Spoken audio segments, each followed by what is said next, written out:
వినే బోధ వేరు. ఏంది ఈ పాష గారు ఈ మాటలు వచ్చేవండి మీ దాకా, ఏంది పాష గారు అట్ట చెబుతాడు ఏంది?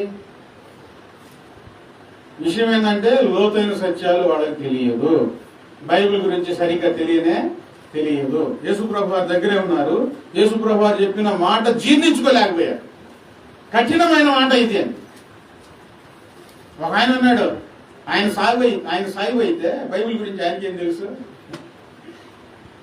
కొన్ని మాటలు గట్టిగా చెప్తా ఉంటే నాకు విరోధులు అవుతా ఉన్నారు. ప్రార్థనకి వెళ్ళేవాళ్ళు, ఎల్లనోడు కాదు. వాళ్ళు ఏం నేర్పిస్తున్నారు? అవి చెప్పకూడదండి, నిజమేనండి, మీరు అన్నది కరెక్టేనండి. వాళ్ళ బలం ఎక్కువ, వీళ్ళు కూడా వచ్చి మాట్లాడుతూ ఉన్నారు తెలియక.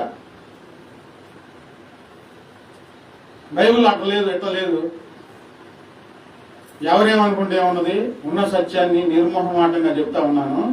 అర్థం కాకపోతే ప్రార్థన చేసుకోండి. దేవుడు ఆత్మాభిషేకం ఇచ్చి హృదయం తెరిచి ఆ వాక్యం యొక్క అర్థమయ్యేటట్లు దేవుడు చేస్తాడు.